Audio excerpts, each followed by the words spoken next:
Testing the microphone.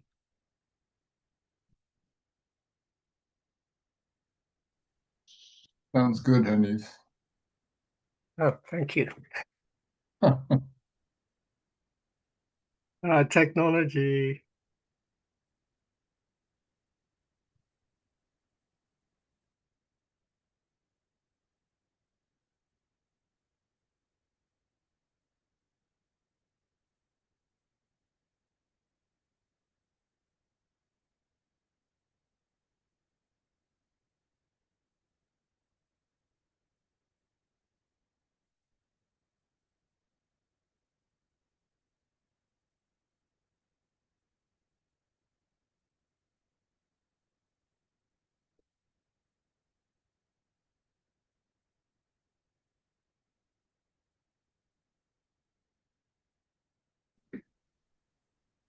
Good morning, Sal.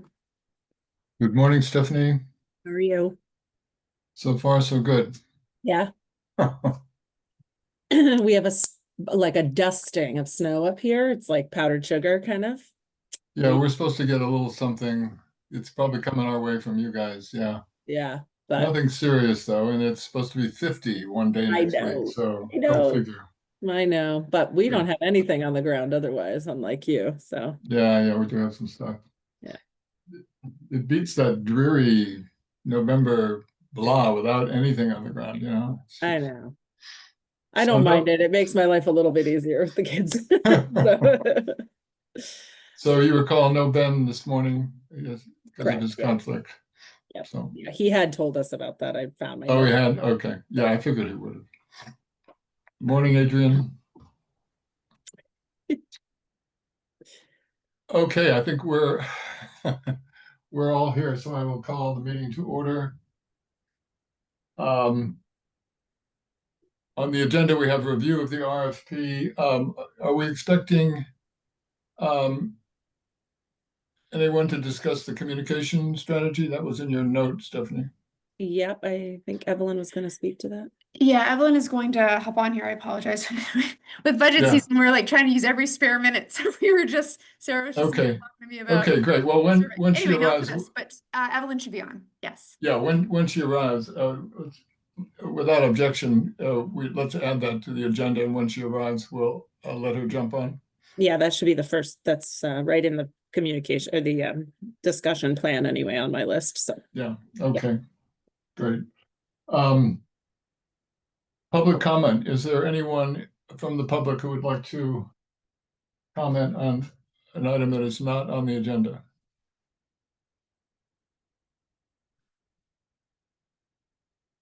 Okay. Hearing none, let's get started. I guess let's start on the RFP and interrupt when Evelyn gets here. Yeah, I don't think it's a big deal. Morning, Matt. So we can I can actually also share with you that, you know, the RFQ, the qualifications are due by noon today, and we have received 2 to date. So we will circulate the update when we have more, but just letting you know that for now. So I'm not going to disclose who yet because we haven't closed the period, but when that does happen, we'll disclose that and bring it out and send them all out. Yeah, good. Well, 2 is better than 1, so yeah, and better than 0. So that's great. Yeah. So okay, so the RFP is drafted, and I circulated that to the subcommittee a few days ago for review, and I got back some comments so far. And Adrian, you're okay. Don't worry. Don't make that face. This is totally fine. You do not need to get them back to me right away. We have plenty of time. But I'm accepting red lines whenever you have them. And what I thought might be helpful today to go through is I'm less worried about the structure. If you have substantive comments on the structure, please send them in my way, but it follows mainly the same structure as the RFQ. That's how these go. So you know, give them a background, give them the intent. And the thinking is that this should be kind of considered its own standalone document because it is the accompanying piece to their proposals, and we are allowed, and we, you know, it was our intent that if we wanted to fine tune any of our language between RFQ and RFP, we were allowed to. So I want this to really stand alone and not try to borrow anything from RFQ. So similar sections in terms of background and intent and purpose, but then the real meat of it is really what do you want to see from them and what kind of criteria do we have? And so, and the requirements kind of go hand in hand with that, you know, what we offered in the RFQ, our contributions, and then what would be required of them, and then kind of what is going to be required in their proposal. But some of that is similar to what you've seen before. So I would recommend that I open up the document and share the screen and have us go through those substantive pieces. The background section and such, if you want to make suggestions, and some folks have submitted those suggestions, I welcome it. I think we can do some more of that behind the scenes rather than take up our limited time here. I'd like to go through those components a little more substantively. Excuse me. Yeah, okay, that makes sense. So you can share, you're able to share, okay. Yeah. Okay, so I'm just, I'll try to make it a little bigger. There's a rogue period in here that we're going to get rid of. Don't worry. It happened when I was doing some naming, a file naming. So again, I will highlight the structure, which is, you know, similar as the RFQ, highlight section, background, what is the opportunity, what are our objectives, and then it gets into the scope of the responsibilities and the RFP itself and the selection criteria. Another piece that I think we need to flesh out more today is the selection process and the schedule, because that has to do with the public process and how we set expectations, both with the developers and with the public. So that's going to be important. So again, this is the section I'm not going to spend time on today, because I think this is the stuff that we will get into in redlining. There can be edits and so forth. All right, city objectives. Again, this actually I don't think takes a ton of our time right now, and I'm open to taking suggestions on it when you send red lines, but you know, again, it kind of is consistent again with the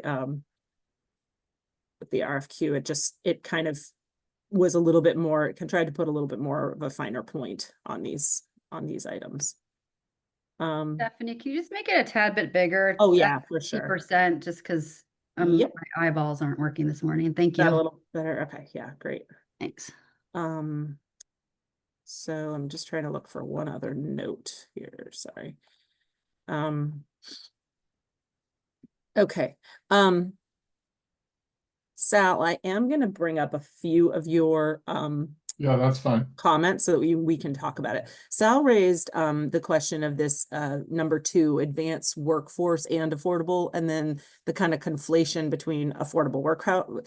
Those two terms are used really interchangeably, and I don't think that's accurate. So I'm gonna I think Mike and I probably need to spend some time putting a better description together here to separate them out. Like, what is considered workforce, what is considered affordable housing, capital A, versus affordable housing, lowercase a, and workforce housing, and just try to spell that out a little clearer. I don't have the answer for it today, Sal, but I see that as a good. Well, just given the confusion around the LMI requirements of the DR money, it seems worthwhile to make an effort to distinguish that. We're going to get questions about it if we don't clear it up in advance. Yeah, completely agree. Yeah. So I agree with you. We will tighten up that section, make it a lot clearer. And then we just have to be careful to be consistent throughout the document in which terminology we use. Yeah. Yep. Okay. That's helpful. Thank you. Okay. I want to skip down to section 7, which is not section 7 of this, sorry, section 7 of this, which is the ownership, operations, and compliance section. So Sal, you raised this point, which I think is a good one. So I had been thinking about it a little bit differently, but I think I hear what your point is here. So one of the questions was, if we're trying to emphasize that it can be rental or home ownership or both. And so let's make sure they're all on the more even footing. And so you know, part of what I was thinking was more like, if this is all rental, for example, then how does the developer propose to own all of that housing and manage it? Or are they creating a separate LLC? Are they creating an association, you know, all of that? And so trying to get clearer on that. But I'm just going to tighten up that language, but let me just get clearer on the policy from the two of you, which is, has the city made any statement about wanting it to be owned or rental or both or either? Has there ever been a statement or clear? Trying to, on that? yeah, I'm trying to recall from the, I mean, certainly, we've heard informally, and in Sandy's survey, for example, we hear a lot about ownership, whether it's, you know, condo or single family. But I think the assumption has always been that there will be a mix, whether it's standalone or attached housing or condos in a larger multi-story structure. I mean, I think a mix of ownership models has always been Talked about. Yeah, it's something that people have always assumed would be part of it.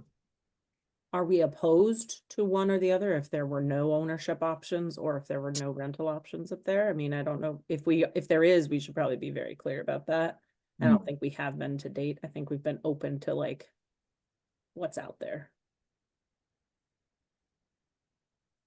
I mean, Well, I'll just jump in. I wonder if yeah. is there a question around, right? So what are I mean, for me, in order to answer that question, I'd have to better understand what the pros and cons are. And like, what are the risks? So what are the risks of having all home ownership and having no rentals? Like, I feel like that's a risk, right? And I feel like, I don't know, like maybe all rentals and no home ownership, right? I don't fully understand what the consequences would be. And so I think for me, I would, you know, are there consequences for, I mean, are there consequences for, you know, taxes, you know, if people rent? Like I don't, I'm just not like Not really. knowledgeable too much. Yeah, So yeah, I I think I'd have to understand. learn a little bit more. Yeah, I understand your point. I don't know that there are like consequences as much as maybe just implications, like what would be but you know, when it's a sale, when it's home ownership, if it's, you know, yeah, when it's home ownership, the taxes are a little different because they're residential, so they're considered homestead taxes versus non-homestead. If it's a rental property, it's commercial. And so that does impact the cash flow in terms of maybe the TIF or CHIP modeling. That is a consideration. I guess I wouldn't want to like prescribe it at this stage, rather like, you know, maybe it's worth putting that in here as like a footnote that says, you know, if there are that home, you know, private ownership, individual ownership will result in lower, you know, contribution to, or, you know, could mean lower capacity for CHIP and TIF, because typically those taxes are lower, which is appropriate, and it just means less capacity for the infrastructure, which ultimately, if we're saying, you know, this is all the city can do. I mean, it's not like we can't get blood from a stone here. Like this is the math of the money that can go in from a CHIP deal into the infrastructure, and just making sure that they're aware, eyes wide open, that would reduce the amount of, you know, but we may not need it. You know, this is why it's like, it's a little bit of a chicken and egg. I guess I would, with this conversation, I don't know, the pros and cons. I mean, like the pros of home ownership for, you know, the community is great, right? And the pros of rental is great. And, you know, I don't know that, and this site can't solve all problems, right? Like we can't answer everything here. So it may not be able to be a mix. It may need to only be one of the two for whatever reason. But I think it's worth the city staying open during this phase to whatever comes back. But I think your point being, Adrian, that we could put something in there to make sure that they know that there's a risk or there's implications one way or another, especially as it relates to infrastructure financing. Matt, go ahead. I think the affordability requirements from federal grants requires that we have rental housing. It right? has to be rental, Yeah. even though LMI can apply to homeownership. I could be wrong. Okay. Yeah, but I think it's important. If it does need to be rental, then we need to make sure Oh, yeah. that there are other rentals, right? We can't just have the LMI be rental and Right. everything else be for sale. So, I mean, it seems to me that we a balance. I mean, I don't think we want 100% of either. We need a balance of both. Go ahead, Matt. and having talked to the insurance company and knowing kind of what the hospital thinks, I think having rentals for their workforce is an important idea.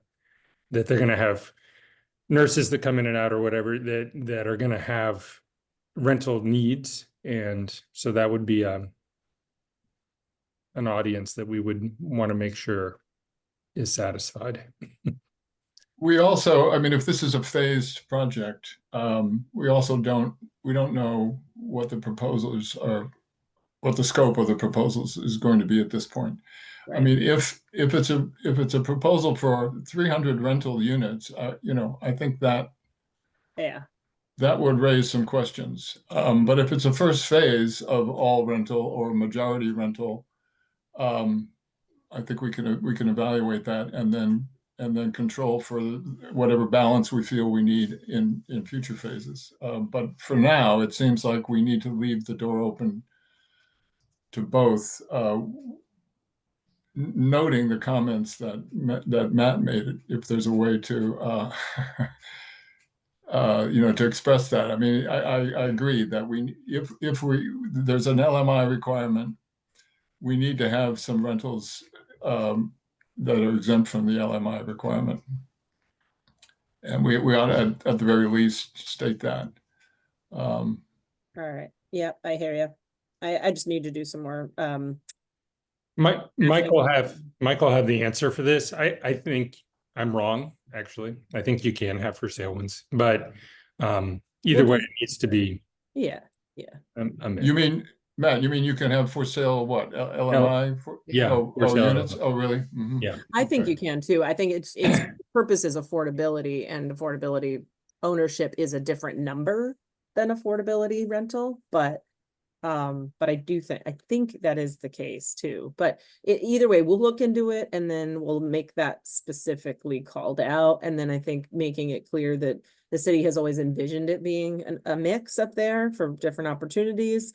May depend on phasing, it may depend on full scale, and then mention this, idea that, there could just please note that there's an impact if you're using tax increment for infrastructure, that increment changes when it's homeownership. Adrian, does that make sense to you? And you're at this point? Yeah, that's good. That's good. Thanks. Yeah, that's really good. All right, this next one is, Sal, you mentioned this professional property management, and do we have a say in how that works? I think is what your question was. Yeah. No, not typically. No, not typically, but this is not a typical project either. Yeah.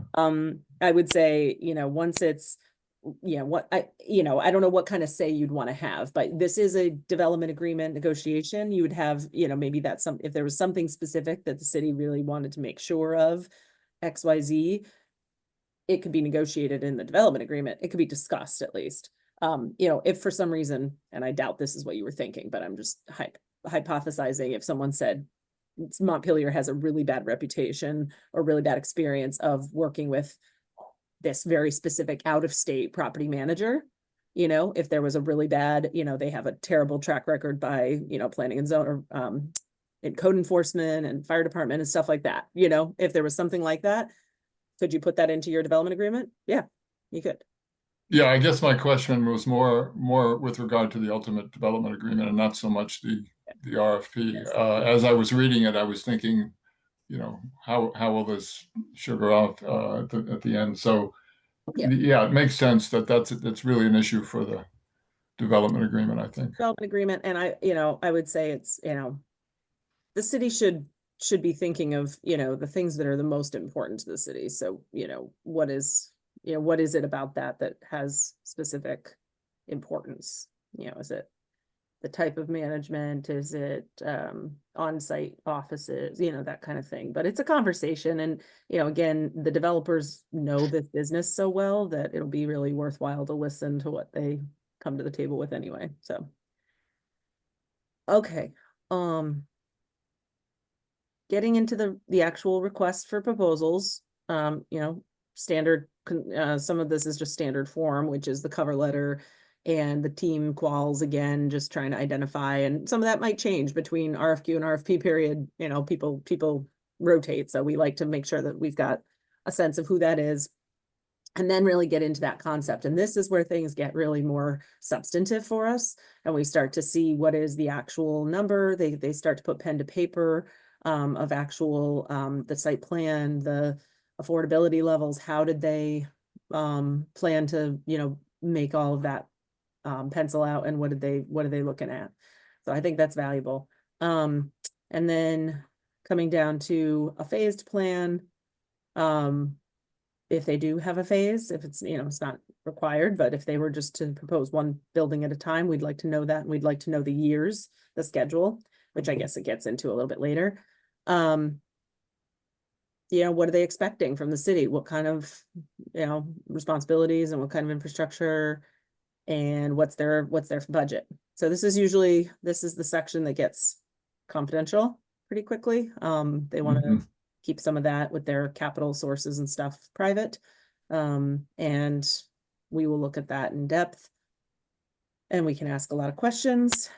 And then we've asked for how they would engage the community and what other kinds of requests do they have. And they may have some good ones from the city, who knows? They may just have some creative ideas, especially if we have someone from out of town. They may have done deals in other communities where they've had certain types of public participation we're not even thinking of, which would be great. So that's the substance there. This I think is, and that looked good to me. I didn't, yeah. I didn't see that there were major omissions or anything confusing about it. Okay. And I guess it's up to their interpretation how much of that information they provide. Exactly. Yeah, it can vary. Now, getting into selection criteria, what's interesting is so we have drafted an RFQ, coming back stepping one step back for a second. The RFQ evaluation matrix we have drafted, and I think we will be adding it'll be a weighted system in the quantitative comparison. So we have a matrix proposed that has a qualitative tab and a quantitative tab, just so you can see qualitatively like the differences between them. What are the standout items? And then in the quantitative, it's just kind of your gut of where that falls on a scale of 1 to 5.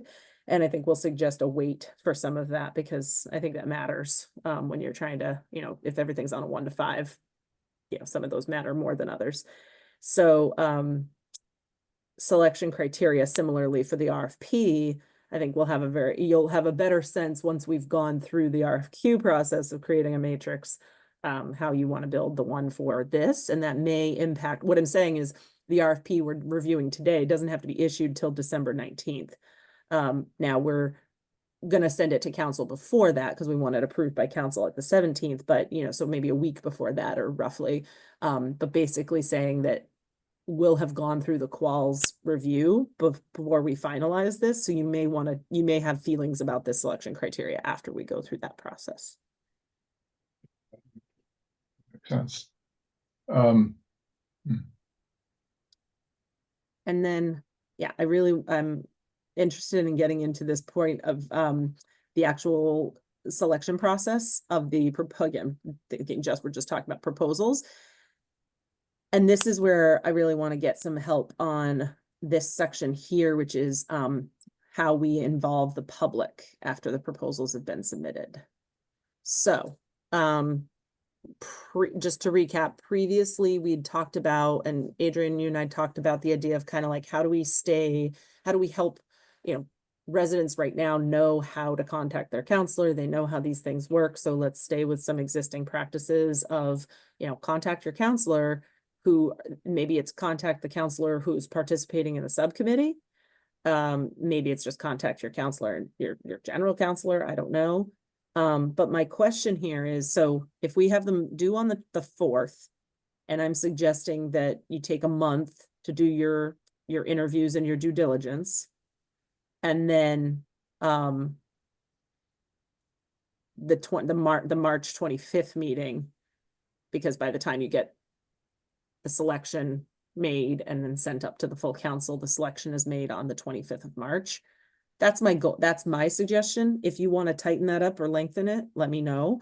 But in that month time frame here, there's again, this is unusual. You do this the way you want to do it, because in normal circumstances, under every other, RFP we've done, it just goes to this small kind of working group, the staff plus consultant plus maybe a select board member or city councilor, who evaluate them, who conduct some interviews, and then the final decision is sent upward to the city council to vote.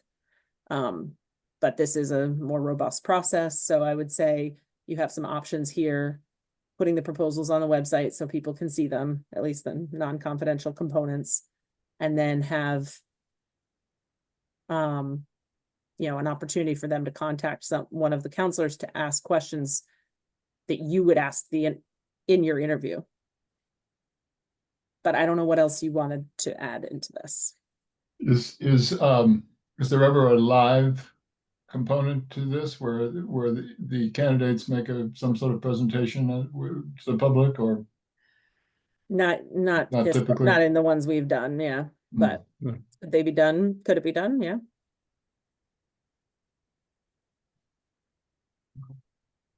Well, I mean, I just want to be able to give the public an opportunity to see all the information that we're evaluating without literally, taking a vote. I mean, that's not what it's about, but right. I think it's important that the information be available in a way that, people can poke at it and get their questions answered. Adrian, go ahead.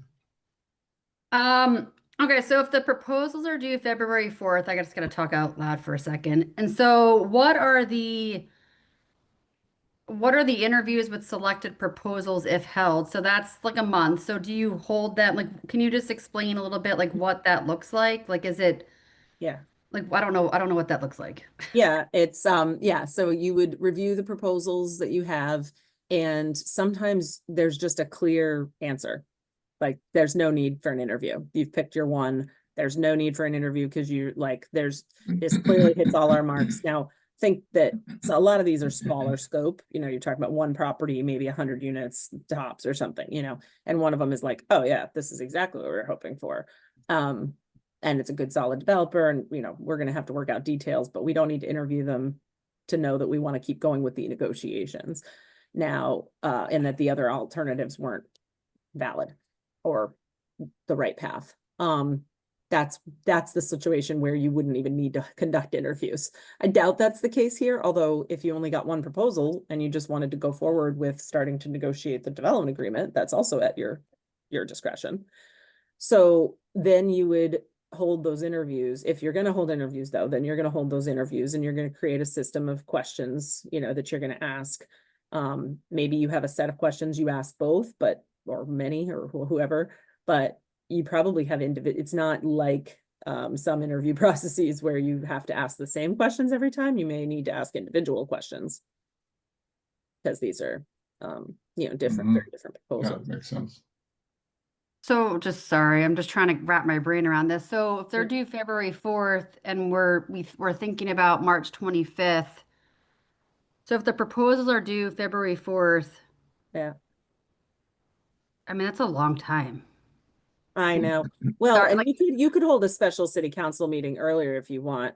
It was Okay. really because your council meetings are the 2nd and 4th Oh, of okay. March, and so then it would be like, I was looking at the deadline to submit materials to the council. Okay.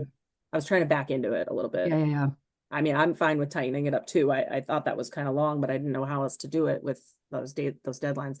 The month, February 4th, you get them, and then you need like a week to digest them. I mean, they're going to be significant, and you're going to want to come up with your own questions. And so if you were to do this again, just straightforward without, you'd probably within about 10 days, you'd schedule those interviews. Then you might take another week after that with your subcommittee to come up with, compare and contrast, maybe do some follow-up questions, because in the follow-up interviews, you may ask for a couple more pieces of information that they need to provide and bring back. I just wanted to give enough buffer, not to prolong it, but to give you enough cover and time to do it. Okay. That makes sense. I just wasn't sure what happened in between that time. That's all, but thank you for that. Right. Yeah. Go ahead, Matt.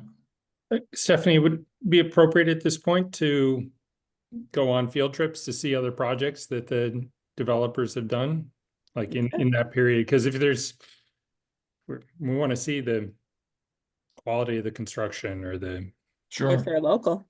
Well, I don't have a problem going to California in February. Okay, all right, sure. Yeah, absolutely.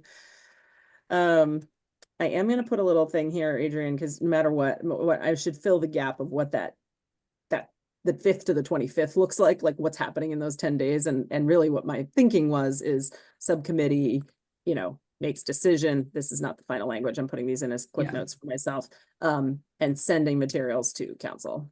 I think that's yeah. Oh, go ahead. Go ahead, Andrew. Yeah. I think that's good. And I think during that time, right? So I think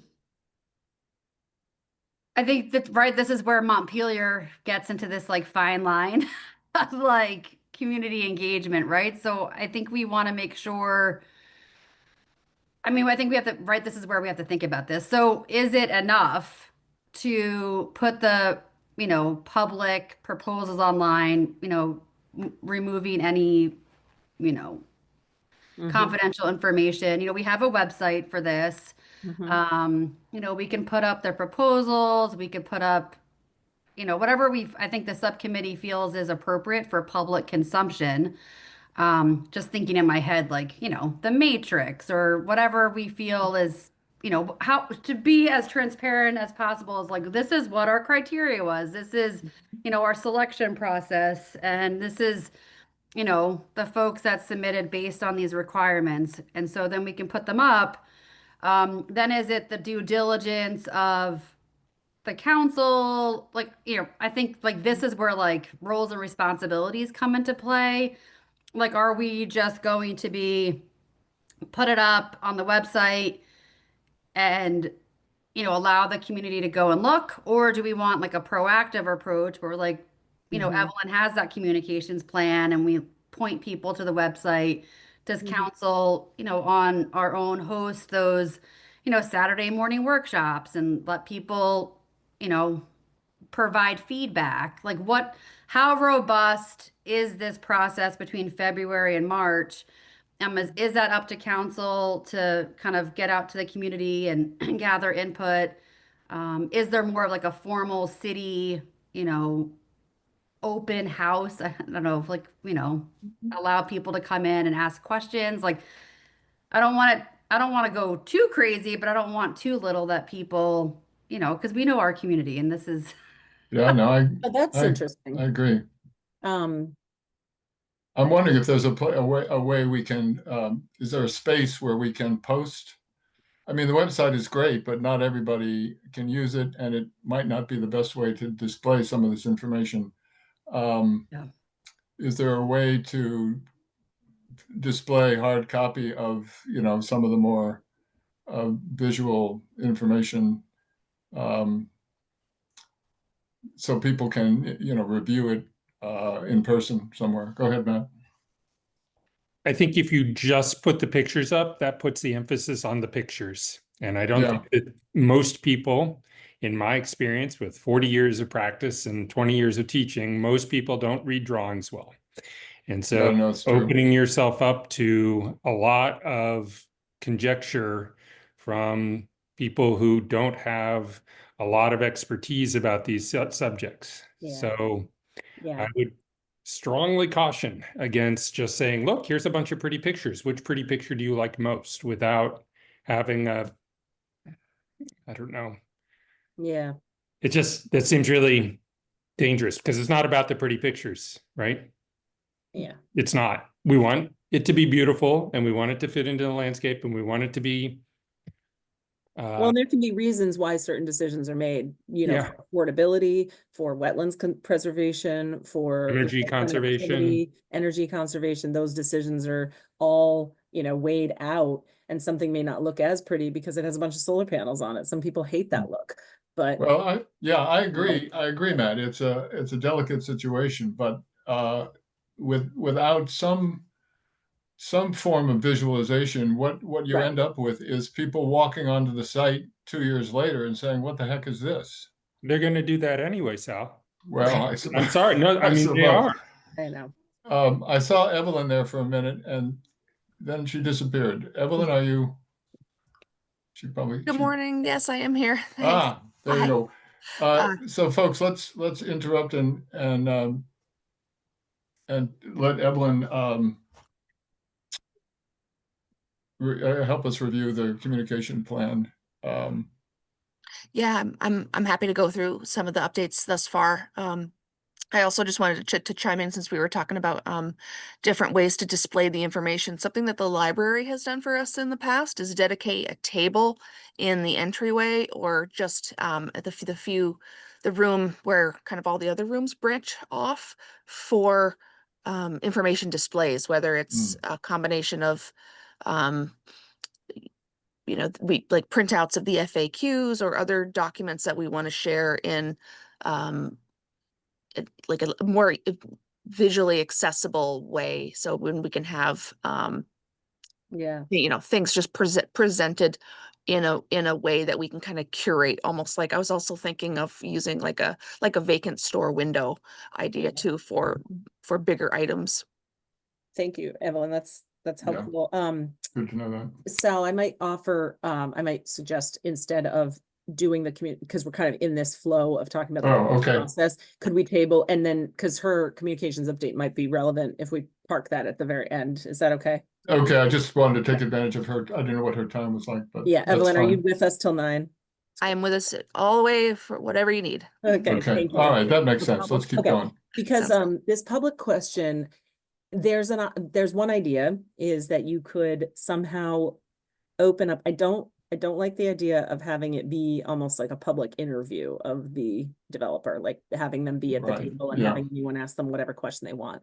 I do like the idea, or I could see an idea of like an open forum, and I don't know what, again, we'll figure out, like, is it in person, is it online, is it both, where the ideas can be posted.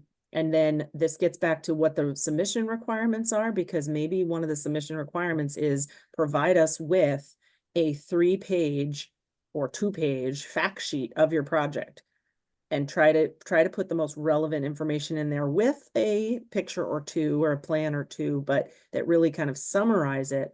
And then have some sort of open forum where feedback is received on this, because again, then maybe, I'm not trying to, say that all developers know everything, right? So, having some local input to, hey, have you considered this? And make it constructive. It's not, oh, I don't like that, stop using brown on buildings. It's, hey, have you considered this type of thing? Or has this project considered geothermal or whatever? And therefore, then we could take all that information, get it back to the developer. They can choose to incorporate it or not. That's their call, but like something that they may, hear an idea that they hadn't thought of, and it could potentially spark questions that you might want to use in your interview.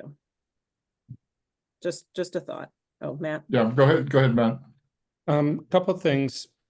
One, I'm afraid that the sexiest picture is going to win, but the specifications is where the rubber really hits the road, the writing stuff, right? Yeah. And so if you just say, oh, look, this people did 10 really beautiful drawings, but their specifications are so thin, we don't really know what they're up to. And the public is not going to see that. So I think putting the whole packet is an important idea. Oh, yeah, no, all the information would be on the Okay, website. but not just putting the pictures up in a storefront window, right? You need to have Right. simultaneously, they need to see the content that defines the quality of the work.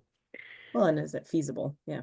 Yeah, and another idea is that for most of these developers, one thing that architects do every day is try to figure out the single most beautiful angle at which to look at their building and then hide the stuff or obscure the stuff that's not really nice.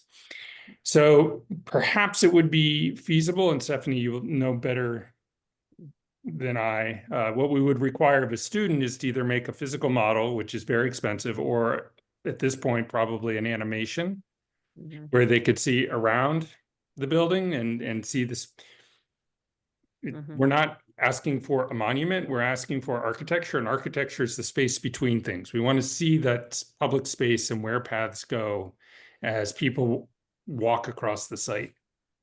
We want to make sure that the public knows that part, not just here's a box and the box has brown siding and I don't like brown siding. And I imagine the developers all have that technology and use it fairly frequently. I mean, it's not a special request that we're making or a special technology for them. Yeah, might be an expensive request. Yeah. For them to be really fully modeling it up when they don't know if they're, Matt, in your experience, are there examples that have worked that you thought were close to ideal, or is there's no real I could come up with a comprehensive list of disasters where the public thought they were getting one thing and then they got something completely different because the architect was really good at drawing. Yeah. Or lying. That's more my catalog than, oh, here's the best honest developer. Well, I mean, I don't want to make more of this than is actually there, but I worry that, I mean, I agree that people, imagery is effective and it sticks in the memory. Yep. And that works both ways. Yeah, that's right. So. And so I'm just trying to solve that problem of balance. It's level setting. Yeah, it's level risk. setting expectations too, right? So I mean, the idea that people aren't, when you have any other project, they go through the DRB, they go through the regulations, and they are following what's required. And sometimes people aren't going to like it, and they're not going to think that that's what they wish was down the street from them. But that's not how our system works. I mean, they're allowed, but people are allowed to build what they want to build on their land.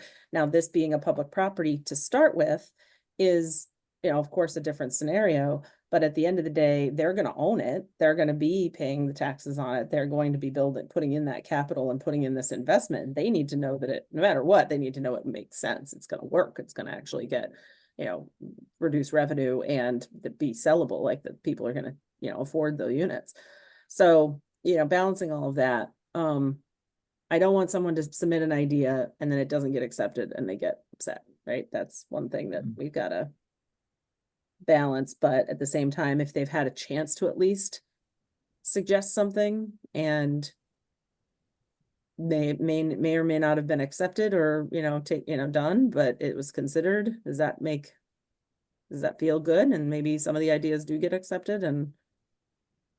Well, and it also provides an opportunity to explain why the idea was not accepted, or why it was rejected, or why it didn't especially work. If it's an idea that this ultimately it's the subcommittee and the counselors that make this decision. So it's empowering. If this is a decision that would help you make a better decision, if this is a process that would help you make a better decision, to have had your constituents have a chance to submit ideas and questions that you may ask of these developers, then by all means do it. And then ultimately you're the arbiters of how that gets rolled out. Well, it sounds like we need to think on this a bit, and we have time to do that. We do to see how we might, if we wanted to do something more to gather a little more public feedback, we can figure out how to how to use, what language to use to. I agree. I think that's a good way to go, Sal. Let's think on it. And Ben is also not in this meeting. He might have other ideas too. So Yeah. let's go ahead and take the next step, which is everyone sends red lines to the document as it is, and then does some additional thinking from here forward about what public piece is going to be most helpful for you and for the community, and then also what that may mean for the submission requirements, if that would change submission requirements in any way. Mm-hmm. Also, thinking back to an earlier part of the conversation about the council meeting schedule, I'm thinking that a special meeting might not be a bad idea. I mean, given what Sure. our agendas have been like and the kind of interaction that this topic is likely to get, Sure. maybe we should consider scheduling a special meeting where we discuss this prior to, giving us some weeks between a special meeting and our final decision. So we're getting input and we still have an opportunity to answer questions or solicit answers from developers and so on. Does that make sense to people? I think so. Yeah. I don't know Yeah, what the I think March, I mean, the March schedule is usually pretty busy. Are you having any turnover in council in March? I mean, are people up for election? I'm up for election. I'm up for Oh. election. And I Oh. think, is it, Okay. who's the third person? Is Carrie? Ben up for election? I think it's Carrie. It's me, Carrie, and Sal. There's always three to Yeah. cycle. Well, that's interesting. Okay. Yeah. That matters. That matters a lot. Because this subcommittee, the consistency with this subcommittee and the institutional knowledge, like that can't, God forbid Yeah. that gets lost. So Kelly, go ahead. Thanks.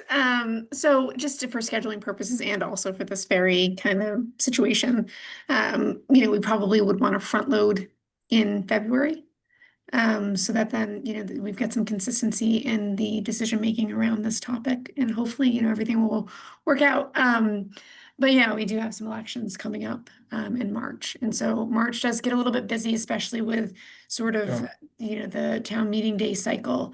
February is actually a really good month for this, because what happens in February is, once we get clear of the budget, February is kind of a space where there's time.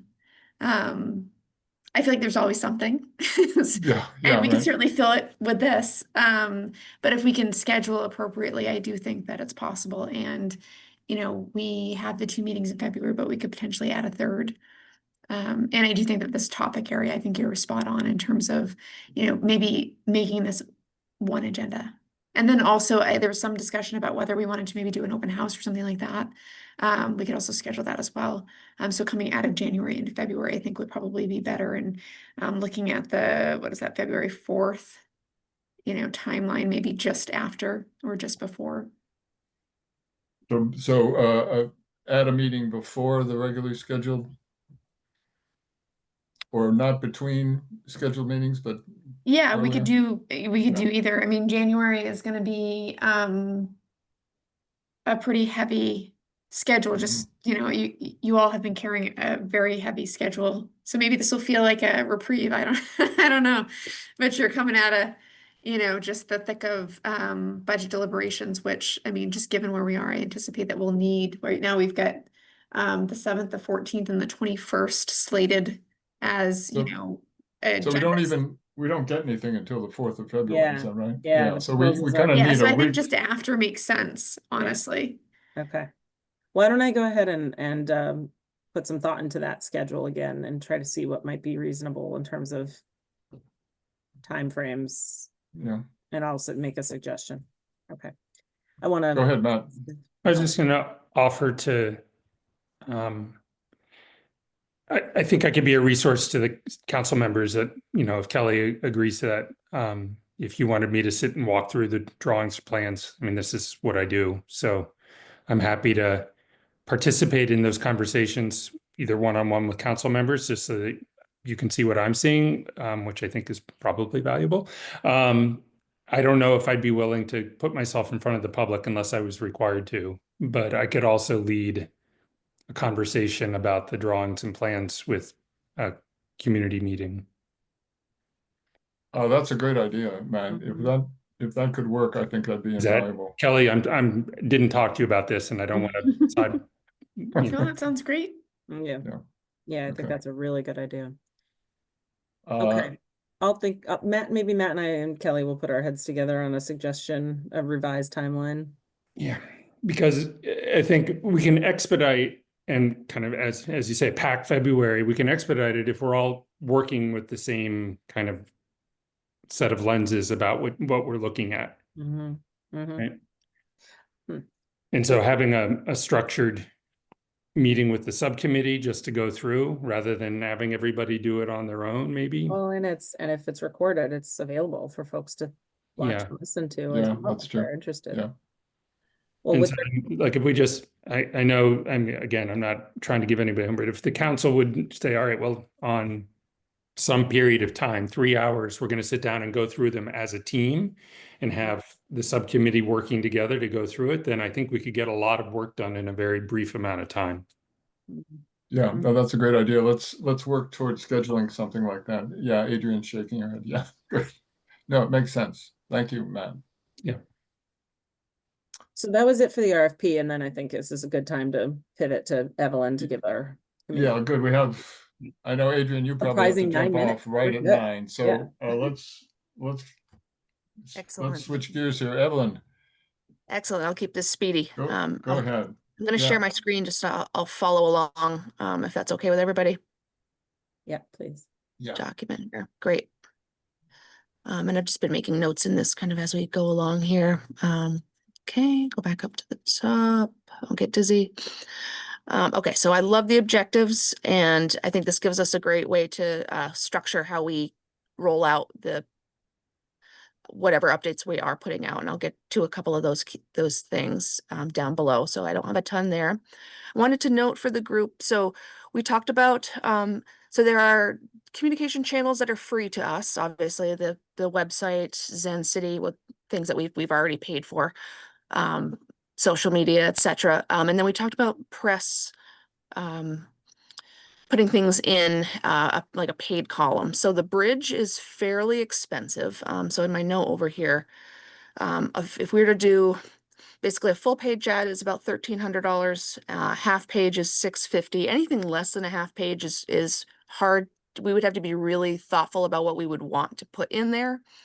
And then I had not followed up on this yet, but back in the day, we used to do a full page ad in the Times Argus for, it was only $120. So that is something that I'm going to follow up with them just to see if that pricing is still accurate, because that might be another avenue. But that, I just wanted to note that as we just think about, obviously we're in budget season again, but it is, putting things in the paper would require a little bit more of a commitment of funding for that. And we can talk more, Kelly and I can talk more about options for there.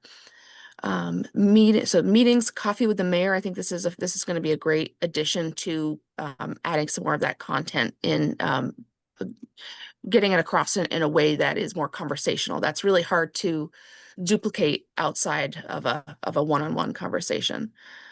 So I guess I'll get right down to, our timeline. So as of today, we are in day 5 of our series of FAQs on Front Porch Forum. So out of the 26 questions, they're going out 2 at a time. And so that'll cover 13 days. So right now we're in day 5. Thus far, we've only received 1 negative comment, so I call that a win. And so a few notes on Facebook. So I was looking into also just kind of really being strategic about, given the capacity of staff, especially communications wise, our Facebook participation has really dipped. So I just noted some data here. So this is in the past 90 days, views are down 41%, and interactions are even more. And then when I look back all the way to February 1st, I was thinking, like, tracking where we lost our the primary communications capacity. Basically, when we lost the executive assistant too, back to February 1st, her and I were the ones basically responsible for posting on Facebook. And that also looking at the just changing demographic interests with TikTok really taking a lot, and Instagram more so than Facebook. So as we just kind of evaluate where we're getting our most, what we're getting the most out of for resources, I will continue to post on Facebook. At this time, I'm not saying to drop it, but I just wanted to note that we are not seeing the interactions that we used to be on our Facebook. So I think emphasizing other methods of communication are going to be will better serve this project. How active are we on Instagram and TikTok? So we are not on TikTok yet. Yeah. We do have our Facebook is linked to our Instagram. So everything we do post on Facebook is cross-populated on Instagram, and we are seeing more interactions on Instagram stories and reels. So that is promising. Evelyn, can you give us a number and not a percentage? Like how many people? Yes, I can definitely do that. I can go back and I'll pull the corresponding. I don't need to see it if you don't have it. I just thought you might know, like we went from 40 people to 20 people, or as opposed to we went from thousands to.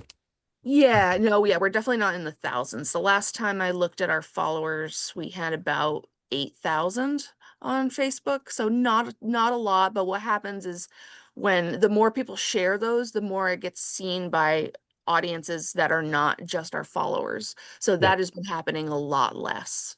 Okay, thank you. Yeah, of course. So jumping right to the next steps in our last few minutes here. So once all the FAQs have been posted, I wanted to ask this group, like, what other topics do we want to focus on? What would be some of our goals for rolling out updates other than just posting? And maybe it is just posting on the progress that's happening at subcommittee meetings, but just thinking about timing going forward. And then generating content is the biggest lift. So if we're sharing updates is easier, and I definitely have the capacity for that, but generating the content is the biggest lift. So if that kind of just plays into what are the topics that we want to focus on, and then how we want to structure that going forward. And then so right now I also did want to note, so we have 2 web pages going, and for the most part they are consistent. I do need to do a little bit more work on the Zen City page just to add in a couple of the items that we put out in the last couple of weeks. But just thoughts on, we could obviously populating 2 pages is double the work. So if we were to consolidate down to 1, that would obviously make it a lot easier on staff's end to keep up with. And then if we were to do that, it's easy enough to say we were to just use the Zen City site. We can create a link so that a forwarding URL. So anybody that would have gone to the old link on the website would be automatically redirected to the Zen City page. So we would not have to worry about all the postings that we have where old links are definitely floating around. Yeah, sure, that makes sense. Evelyn, let me recognize Adrian here. So I know she's going to have to jump at 9. Yeah, I have 2 minutes. So 2 things I wanted just to comment real fast. We don't have to respond right now, but I wanted to get them off my brain. So 1, I like the idea of the mayor with the coffee with the mayor. I just want to make sure that he's briefed on some of the subcommittee conversations, right? I don't want, right? I would hate for there to be he's like, I don't know. I mean, he could say, I don't know, but right, he's not a part of these meetings. And I feel like maybe it is coffee with the mayor and like maybe one person from the subcommittee. I don't know. I'm just throwing that out there just so that, I mean, we've spent so much time on this project that we know the ins and outs, and I just don't know if he would, know all the ins and outs. So that's just like an opportunity, I think, to make that a little bit more productive. The second one, I think, for communications, I know this is capacity, straining, and if there's any way that we could help, I know we've talked about some type of, that community forum. I feel like we can put the information out. We can share information about Country Club Road. We can do all the things that you're doing, Evelyn, which I think are great. but I have heartburn about our community and like the NIMBYism of our town and the risk of any type of development. I would love for us to think about, do we have any partners out there that could potentially host some type of forum where we bring in those experts that we've talked about, the Kevin Chews, and we have a whole list of people that we've brainstormed, but I think that might be a good opportunity maybe in February, that we host something like that as part of, I want that to be part of our communications plan. I feel like our community needs education around new development, taxes. I feel like the more we can provide that information, my hypothesis is, this could be totally wrong, it might limit the amount of, appeals or community, negative, comments around development. So that's just my thought. But I do have to go. I know I won't be able to hear the response, but just wanted to throw that out there. Thanks, Adrian. Yeah, and I can follow up in an email too. Yeah, no, that's good input, Adrian. And it's kind of it's one of the answers to your question, Evan, about what do we do after the FAQs. I mean, we can. I mean, the RFP will be a public document at that point. I mean, it'll be right. It'll be out there. Yeah, what I mean, our document. the RFP, I think, Evelyn, you said 13 more days. Yes. Are you doing these every day? Yes. Is there any merit to like spacing them out and doing them every other day? No, Just- that would be, that would be fine. We could Just do one. thinking. We could do one a day, and that would get Well, us even. or one a day. Yeah, one a day, just because it's not going to be the final version. Sal won't be decided on by the council till the 17th of December. Mhm. Well, I'm just thinking we can look at it and explicate a little bit, kind of anticipate questions people might have about the RFP and explain why information is in there the way it's in there. Sort of set expectations. You're scratching your forehead. I think that's good. Not a great idea. No, I think that's good. I wonder if, I was trying to come up with, is there a way to get more engagement on a Q&A front somehow? Yeah. The Zen City. Yeah, that would be, we do have, there are all different types of public boards that we haven't really utilized fully yet on the Zen City site. And that is where we can pose questions and then people can respond and then moderate it, of course. So just in case it's a, something that would be abusive language, but then we can post it, and then it kind of generates, and then we can ask questions of people too. Mm-hmm. Yeah. And then we can actually take that and create more content from the answers we get Exactly. there. Yeah. Crowdsourcing some FAQs. So have we ever used the boards in that way, or this would be the launch of that feature, or? This would be the launch. Well, Yeah. actually, this would probably be the launch with the most engagement. We did launch it with the Berry Street bike lane project. Oh yeah. And that we generated only one question from that. So, but I think this project people are more engaged with than that. So that's probably a reason. Is it a big lift to get that started? No, not at all. That's very easy to set up. Well, it sounds like another channel that might pay off. I mean, it's hard to tell how fast it would be adopted, and so. And to your point about, I mean, this is not actually my lane, so I'm sorry I'm going to this, but I've been very comfortable in other projects where you go to one landing page, you navigate within the municipality's framework existing, and then it takes you to an external link for a new project. So shifting everything to being on Zen City makes sense to me.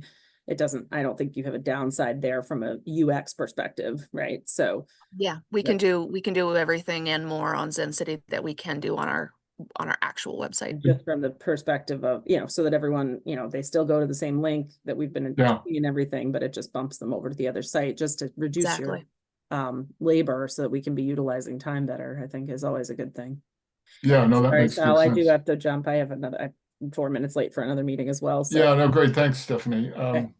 we'll be in touch, and there's yeah, we'll do more homework, and I've got the next meeting agenda. I'll send that out sooner than later. All right, great. Thanks. Thank you. So Evelyn, we'll do a little thinking on content development between now and when you run out of FAQ. Great.